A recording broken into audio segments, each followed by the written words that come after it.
Hello बच्चों, आज का टॉपिक है मेंडलीय नियमों से विचलन। आपने पिछले टर्म पर देखा था मेंडल ने अपने एक गुण प्रयोग से दो नियम दिए थे, प्रभाविता का नियम, पृथक्करण का नियम, तथा द्विगुण प्रयोग से तीसरा नियम उन्होंने दिया था जिसका नाम स्वतंत्र अभ्यूहन का नियम। बाद में अनेक वैज्ञानिकों ने खोजा कि प्रत्येक जीव में प्रत्येक लक्षण के लिए इसमें तीनों नियम में से कोई नियम लागू नहीं होता, अर्थात ये अपवाद स्वरूप कुछ नियम बनते हैं जिसे सर्वप्रथम कार्ल कॉरेंस ने बताया था। वो है इनकम्प्लीट डोमिनेंसी, अपूर्ण प्रभाविता का नियम। कार्ल कॉरेंस द्वारा दिया गया यह नियम मेंडल के प्रभाविता के नियम का खंडन करता है तथा यह बताता है कि यदि किसी एक जोड़े विरोधी लक्षण विपर्यासी लक्षणों में दोनों लक्षण समान रूप से प्रभावी हों या समान रूप से अप्रभावी हों तो F1 पीढ़ी में उनमें से कोई भी लक्षण अपना पूरा प्रभाव नहीं दे पाता है। आप देखें बच्चों कि क्या है अपूर्ण प्रभाविता का नियम, मेंडलियन डेविएशन, मेंडलीय नियमों से विचलन, यानी यह नियम मेंडल के नियमों से हटकर हैं, मेंडल के नियमों का खंडन करते हैं।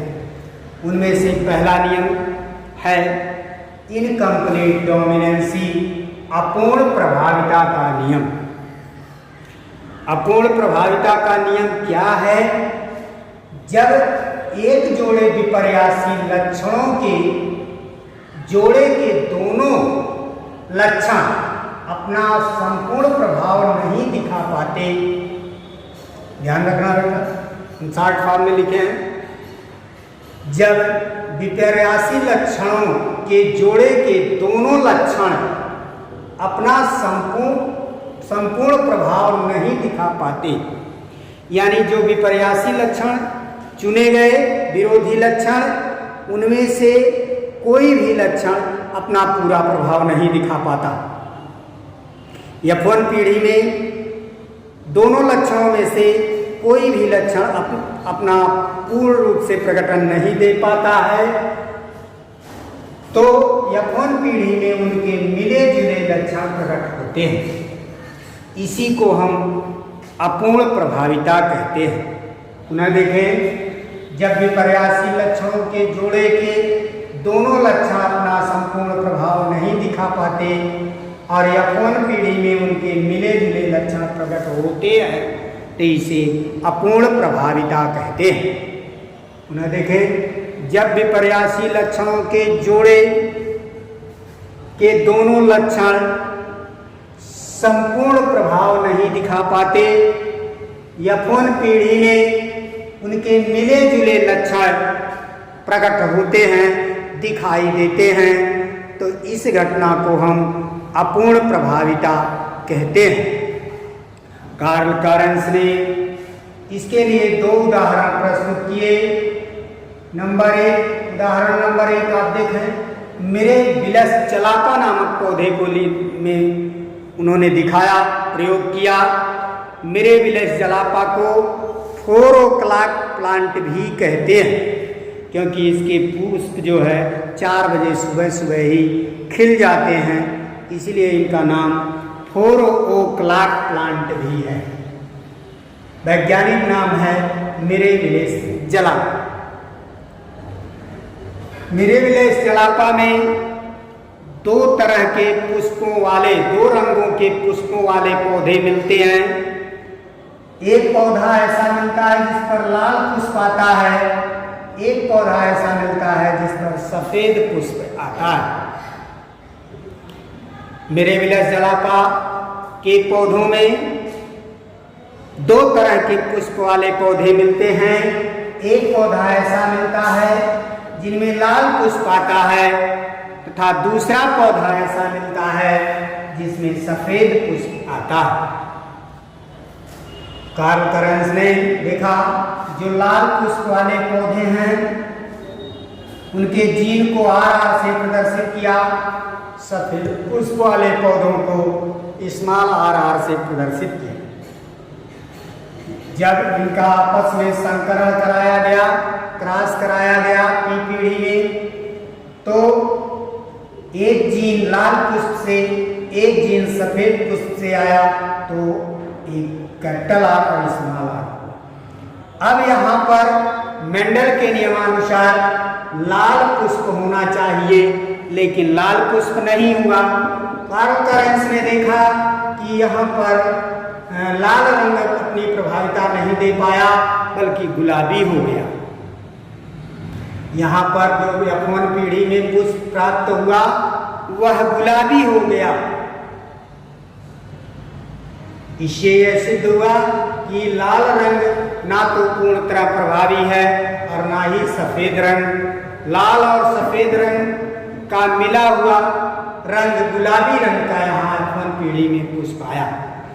जब इन्हें गुलाबी रंग के पौधों को उगाया और उनसे बीज प्राप्त किए, उन बीजों से जब स्वतंत्रता पूर्वक उगाया गया, तब उन्होंने देखा कि 1:2:1 के अनुपात में लाल, गुलाबी और सफेद पुष्प प्राप्त हुए। यानी एक पुष्प लाल तो 2 पुष्प गुलाबी और 1 पुष्प सफेद प्राप्त हुआ, इस अनुपात में प्राप्त हुए। निष्कर्ष ये निकला कि जब यह हेट्रोजाइगस होता है, देखो बच्चों ये हेट्रोजाइगस है, इसमें एक जीन कारक लाल पुष्प का है, एक कारक सफेद पुष्प का है, तो ये हेट्रो है, विषम युग्म की है। तो इस तरह से जो विषम युग्म की है उसमें मिले जुले लक्षण प्राप्त हुए, तथा जो समयुग्मजी एक था वो लाल हुआ और एक समयुग्मजी वह सफेद हुआ। इस तरह से आपने देखा कि मिरेबिलियस जलापा में विषम युग्मजी पौधों के पुष्प गुलाबी प्राप्त हुए, जो अपूर्ण प्रभाविता का उदाहरण है। दूसरा उदाहरण उन्होंने एंडोलिज्म फाउल्स में लिया। एंडोलिज्म फाउल्स एक तरह की मुर्गी की प्रजाति है, इसे एंडोलिज्म फाउल्स कहते हैं। इनमें 2 तरह के मुर्गियां मिलती हैं, एक चित्तीदार, दूसरे काले। फिर चित्तीदार मुर्गी और काला मुर्गे के बीच संकरण कराया गया, तो जो F1 पीढ़ी में मुर्गे प्राप्त हुए वह नीले रंग के प्राप्त हुए। ना तो काले रंग का प्राप्त हुआ, ना चित्तीदार प्राप्त हुआ, बल्कि नीला रंग, अर्थात काला रंग थोड़ा हल्का हो गया। जिस तरह यहाँ लाल रंग थोड़ा हल्का हो गया सफेद के मिलने से, यानी दोनों के कारक और जीन आपस में मिले, दोनों ने एंजाइम प्रोड्यूस किया और दोनों के एंजाइम्स आपस में मिलकर मिले जुले लक्षण प्रदर्शित किए। इस प्रकार से यहाँ नीला रंग प्राप्त हुआ। पुनः जब F2 पीढ़ी में उगाया गया तो यह चित्तीदार, 2 नीला और 1 काला, 1:2:1 के अनुपात में विकसित हुए, प्राप्त हुए। कार्ल लॉरेंस ने इसके 3 कारण बताए बाद में चल करके कि यह जो जीन है, पहला कारण या तो जीन एंजाइम उत्पन्न करने में असफल रहे, दोनों जीन के जीन पूर्ण रूप से एंजाइम उत्पन्न करने में असफल रहे, पहला कारण, या दोनों जीन समान रूप से एंजाइम उत्पन्न किए, दूसरा कारण, या तीसरा कारण इनके द्वारा उत्पादित एंजाइम कमजोर रहा। या तो इनमें से उत्पादित जीन द्वारा उत्पादित एंजाइम कमजोर रहा। कारण तीनों नोट करें बच्चों। नंबर 1, या तो दोनों तरह के जीन एंजाइम उत्पन्न करने में असफल रहे। नंबर 2, या तो दोनों एंजाइम समान रूप से एंजाइम उत्पन्न किए, जिससे वो लक्षण दोनों के रंग आए। और नंबर 3, या तो प्रभावी लक्षण का जीन ऐसा एंजाइम उत्पन्न किया कि दूसरे जीन का एंजाइम उस एंजाइम के क्रियाशीलता को कम कर दिया। अर्थात लाल फूल वाला जीन लाल रंग उत्पन्न करने के लिए जो एंजाइम उत्पन्न करता है, जितना क्रियाशील होता है उतना ही क्रियाशील यह भी होता है। फिर दोनों अपना प्रोटीन रंग उत्पन्न करने वाला बना देते हैं। दोनों प्रोटीन आपस में मिल करके गुलाबी रंग प्रदर्शित करते हैं।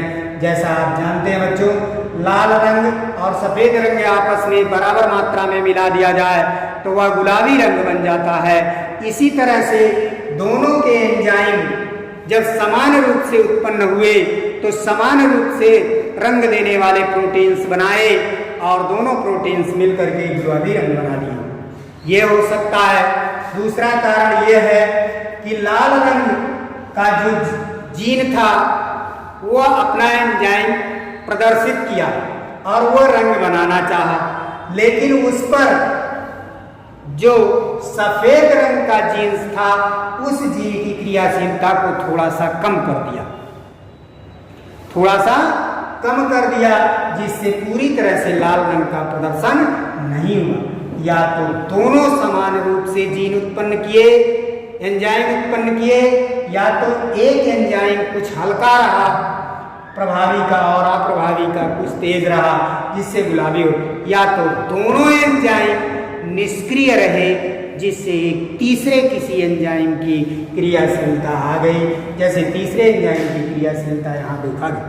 नोट करें कि दोनों में या तो दोनों एंजाइम समान रूप से जीन उत्पन्न किए, या तो दोनों जीन समान रूप से एंजाइम उत्पन्न किए, या दोनों जीन असमान रूप से एंजाइम उत्पन्न किए, या दोनों जीन कमजोर एंजाइम उत्पन्न किए जिससे यह स्थिति आई। फिर ये नोट करें कि जो इस कंडीशन में इनकम्प्लीट डोमिनेंसी की स्थिति में जो हेट्रोजाइगस होता है, आप देखें हेट्रोजाइगस, इसमें मिला जुला दोनों लक्षणों का मिला जुला असर प्रकट होता है। इस प्रकार से अपूर्ण प्रभाविता के विषय में हम ये कह सकते हैं कि अपूर्ण प्रभाविता क्या है? जब विपर्यासी लक्षणों के जोड़ों में संकरण कराया जाता है तो प्रथम पीढ़ी में दोनों लक्षणों के मिले जुले लक्षण उत्पन्न होते हैं। इसी घटना को अपूर्ण प्रभाविता कहते हैं। अब दूसरा लक्षण है इस मेंडलीय नियमों से विचलन का दूसरा लक्षण है कोडोमिनेंसी।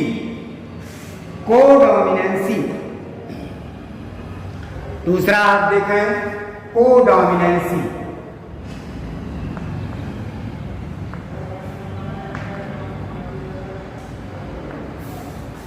सहप्रभाविता।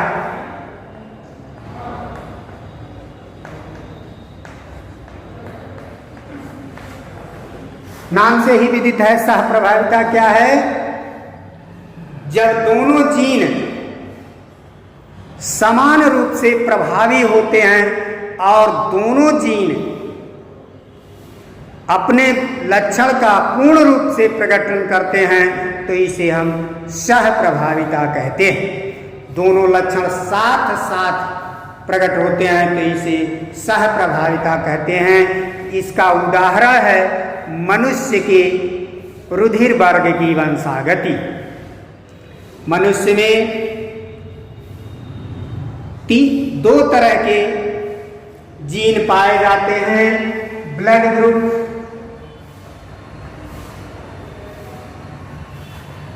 ए में जो जीन स्ट्रक्चर होता है वह IA